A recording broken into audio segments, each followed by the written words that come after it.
What's up guys? Welcome back sa ating panibagong video. So for today's video guys ay magre-review. Siyempre testing natin tong bagong wireless microphone natin. So brand name nito is HDT, model is HWM-22. So sa kanyang forma guys, ito po yung kanyang main unit at saka yung kanyang receiver. So kagandahan nito guys ay maliit yung kanyang receiver. Bali saksak na lang natin to sa kanyang mismong microphone input. Gaya ng DVD, amplifier, microphone input, pwede rin sa mixer. Wireless microphone ito is dynamic. Plate weight niya is 725 grams. Yung impedance niya is 600 ohms. Frequency response ay 50 Hz to 14,000 Hz. So medyo magaan lang siya sa kanyang mismong box. So ito pala guys. Oops. Meron siyang previous na apat na AA na battery. Ito yung sa mismong wireless microphone na battery. User manual with English language. So meron din siyang kasama na warranty card. So dito yung kanyang two wireless microphone. Check natin yung kanyang microphone guys kung okay ba. So maganda rin naman yung pagkagawa ng kanilang wireless microphone. Tapos dito parang aluminum. So dito yung kanyang display, power off, on switch. So makikita natin yung kanyang model HDT HWM-22. Kikita natin ito yung kanyang reset na frequency. So testing natin to mamaya. So nandito yung kanyang receiver ng mismong wireless microphone. Ito guys, professional wireless microphone. Di battery po ito guys. Ito siya.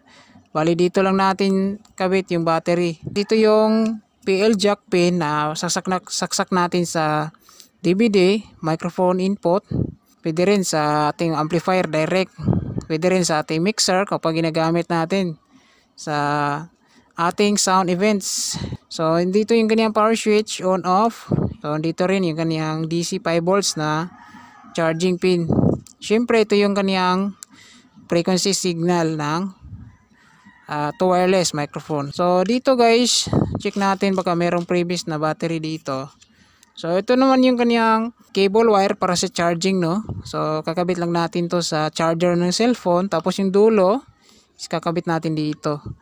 Ayun. So kagandahan dito is meron silang previous na 3.7 volts na battery. Ito yung battery ng mismong receiver niya. So ito yung negative, ito yung positive. So pag ganito lang guys yung paggamit natin, no. So kabit natin. Yan. So madali lang naman siya ikabit yung kaniyang battery. So try natin power on. Yan. So kapag naka-power on na po siya guys, meron tayong makikita dito na LED light na kulay green. So testing natin to. Bali direct na lang natin to sa amplifier. Kung maganda ba yung kaniyang outputs. Yan. So ito, direct na to sa ating amplifier kung wala ka pang mixer. Kung merong mixer, doon yung kakabit sa microphone input ng mixer. Kung wala kang mixer or amplifier mo is DIY lang, so pwede nyo ito ikabit sa inyong DVD player direct sa microphone input. Ayan. So kagandahan dito is meron siyang previous na ganito. So kakabit po ito sa mismong wireless microphone. So ngayon guys, set up tayo dito, no. Testing natin itong klase na HDT wireless microphone. Ayan. So stay tuned mga guys. So ito guys, nag-set up tayo dito. So testing natin yung dalawang wireless. So gamit natin na testing ngayon is ito, amplifier natin, Joson Mars Max. So bali naka-power na tayo.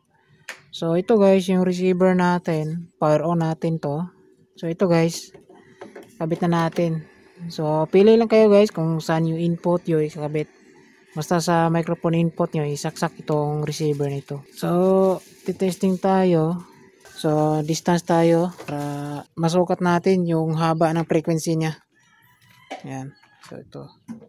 Kasi malakas naman yung sagap nito. Pwede ito pang bahay, pang indoor, tsaka syempre outdoor pwede ito.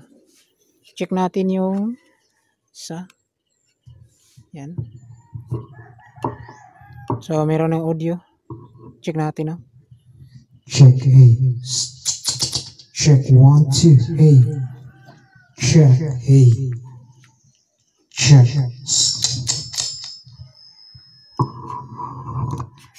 So yung isang mic naman on natin. Mic check natin. Check, hey. Check, 1, 2, hey. Mic. Check, hey. Check.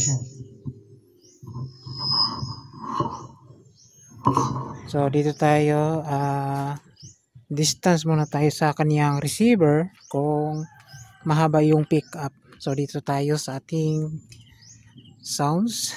Ayan. So umulan pala kagabi, so nahulog yung balwa.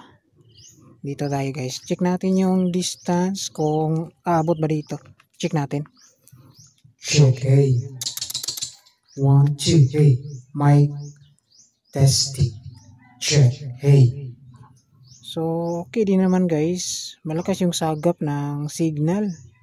So nandoon yung ating receiver. Ayan. Pagsabay natin yung dalawang mic. Ayan. So ito, dalawang mic na to. Check natin. Check, check, hey. Check, 1, 2. Check, hey. Check. So okay yung kanyang quality, no? Malakas din yung kanyang outputs itong klase ng microphone. So Check. so dito tayo. Distance tayo. Dito. Mga ilang meters na siguro to? 30.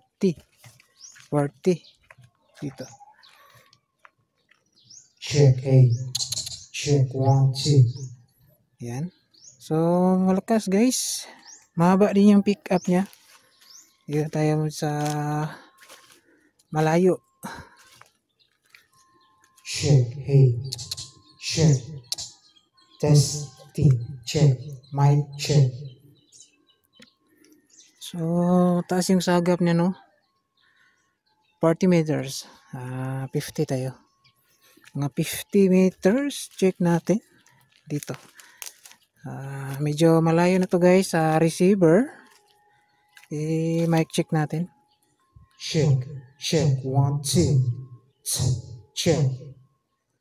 Check. 1, 2. Check. Mic check. Test. So, mahaba yung pickup. Okay din pala to wireless na to, no? So, wala akong masabi. Okay siya guys.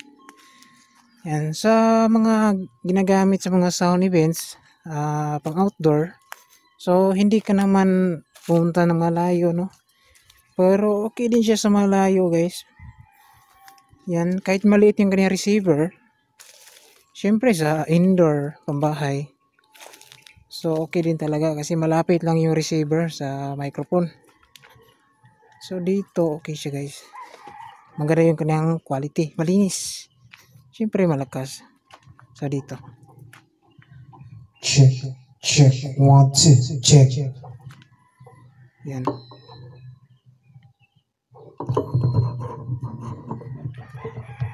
So off na natin. Yan. So yun guys, yung sagap niya medyo kuha din siya sa malayo, no? So malakas din pala yung sagap nitong yung kanyang receiver kahit naka ganito lang siya maliit. Yan. So ngayon ipatest ko kay Mrs. yung syempre kakanta si Mrs. Check natin. So dito lang yan sa loob siya kakanta, testing. Kasi hindi ako marunong kumanta. Si Mrs. yung pakantayin natin guys. Yan. So karaoke test. Pa-check natin kay Mrs. Yan, so stay tuned. But lately little changes have been slowly taking place. Can you rearrange my life because it blesses you? And if you're only using me to feed your fantasy, you are one of the few things worth remembering. Keep smiling, keep shining.